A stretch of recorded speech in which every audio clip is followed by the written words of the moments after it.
quando agli inizi degli anni '80 era insanguinata da un delitto al giorno. 600 omicidi dal 1981 al 1983.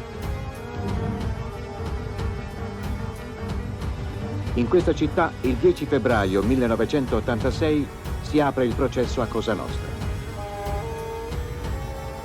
Il più grande processo che sia mai stato celebrato contro la criminalità organizzata. Accanto al sinistro carcere del Lucerdone viene costruita un'aula bunker. Deve ospitare i 221 imputati detenuti e i 59 a piede libero. Mancano all'appello 194 latitanti. Eccezionali misure di sicurezza vengono adottate nel timore di attentati e fughe. 3.000 agenti presidiano la zona. Un sistema di porte blindate e vetri antiproiettile protegge i giudici, di oltre 900 testimoni e parti lese, i 180 difensori. Un processo assolutamente straordinario. La Corte.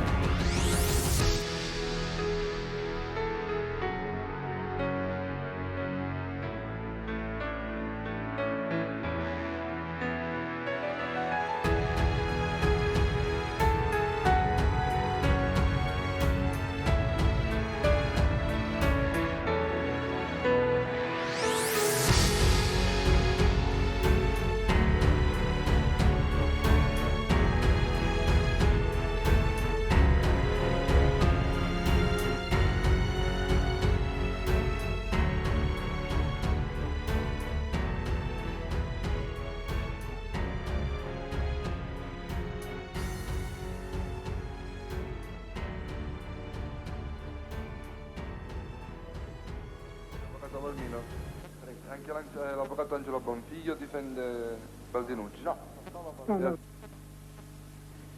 Il processo a Cosa Nostra si apre in un clima di grande tensione. 600 giornalisti arrivano da tutto il mondo per seguire l'inizio.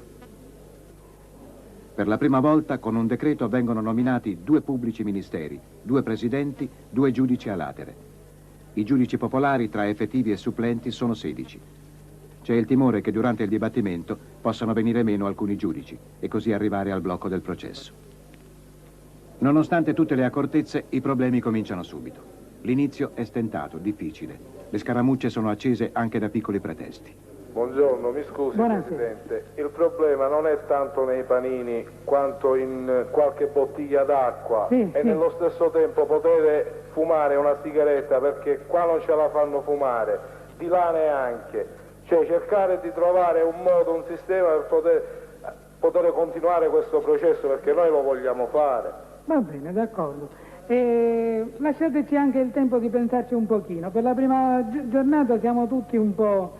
La sensazione è che, a dispetto delle loro dichiarazioni, gli imputati vogliano prendere tempo. I processi di mafia sono fatti così. L'importante è cogliere i segnali e le sfumature. Vi hanno portato dei cartoni d'acqua nelle celle di stazionamento.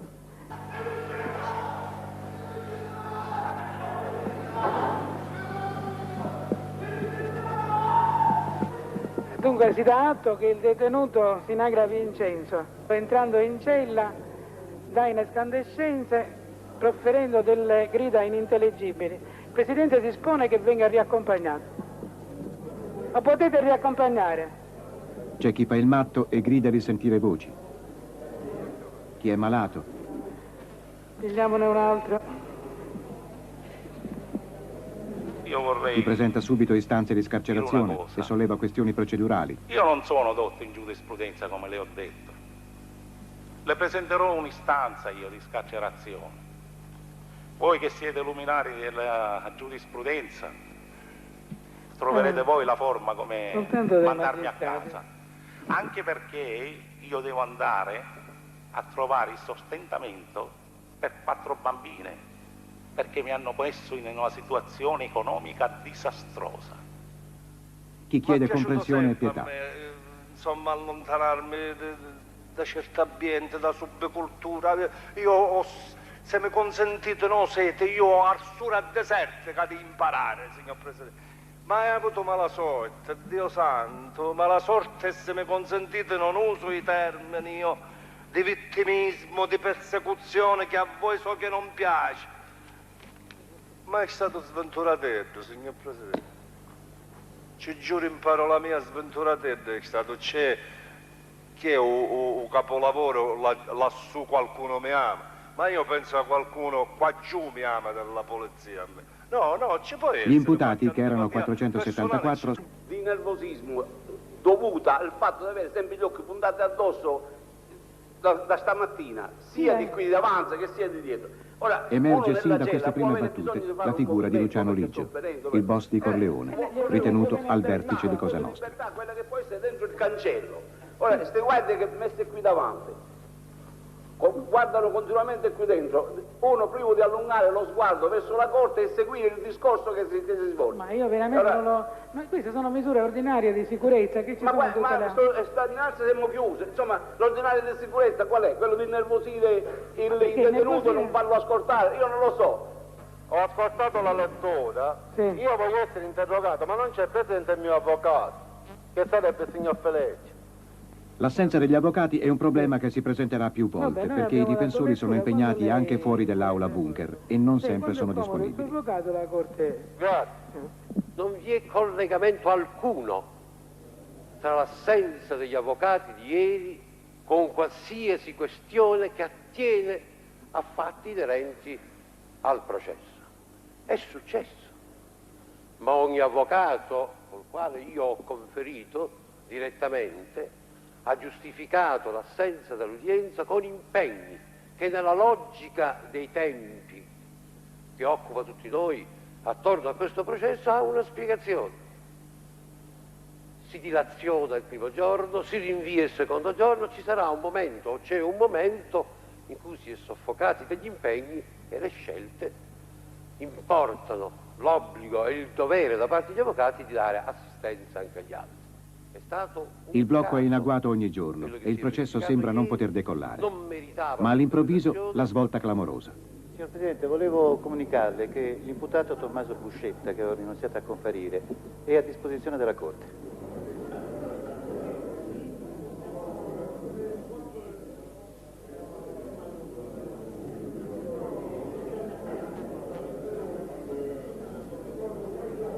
L'arrivo di Tommaso Buscetta ribalta i piani degli imputati. Ora hanno di fronte il loro accusatore.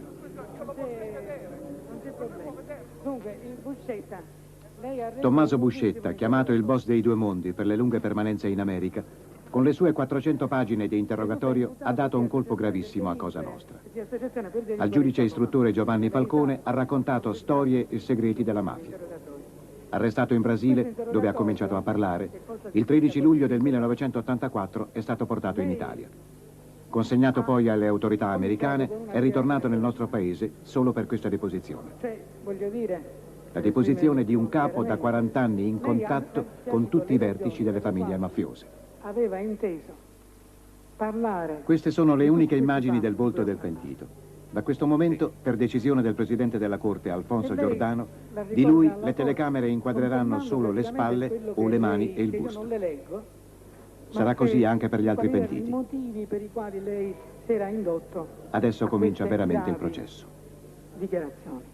Cioè, mi scusi, signor Presidente, io dovrei confermare i verbali che ho fatto o dovrei incominciare a parlare? No, lei dovrebbe parlare così come ha fatto in sede istruttoria. Per quanto riguarda i motivi, è un punto del suo all'inizio del suo interrogatorio. Lei ha chiarito che era entrato in una certa associazione, che lei ha designato come Cosa Nostra. E che vi era entrato con un certo spirito. Poi si era reso conto invece che le cose erano diverse e allora aveva pensato di fare questa dichiarazione. Effettivamente ero entrato e rimango con lo spirito di quando io ero entrato, ma dagli anni 70 in poi questa associazione cosiddetta Cosa Nostra ha sovvertito l'ideale poco pulito per la gente che vive dentro la legge, ma tanto bello per noi che vivevamo in questa associazione, cominciando con delle cose che non erano più consoni all'ideale della Cosa Nostra, con delle violenze che non appartenevano più a quegli ideali. Io non condivido più quella struttura a cui io appartenevo, quindi non sono un pentito. Ha dichiarato anche che non era mosso da meschino interesse nel fare queste dichiarazioni, non voleva né sconti né abboni né in condizioni particolari. Ma sono qua proprio per questo. Quindi lei conferma per questa parte l'inizio del suo interrogatorio. Esatto. Poi ha parlato dell'articolazione di questa associazione, Cosa Nostra, che lei ha chiarito che è un'associazione che ha varie articolazioni. È un'associazione che prende nome come famiglia, nei vari rioni. La famiglia prende il nome del rione dove si trova questa famiglia. Nella città di Palermo. Nella città di Palermo. Per quanto riguarda la provincia di Palermo, la famiglia prende il nome del paese dove questa è. Al di sopra di queste famiglie esiste una commissione composta da persone che vengono detti da noi o venivano detti da noi perché io non ci sono più. Commissione capi mandamenti. Questi capimandamenti abbracciavano 3 famiglie, avevano fra di loro 3 famiglie scelto uno che andava a rappresentare nella commissione. Capo della commissione era, nel 1980, il signor Greco Michele. Sì, poi di questo ne parleremo quando faremo il panorama delle famiglie. Sì, esatto. in sostanza ogni famiglia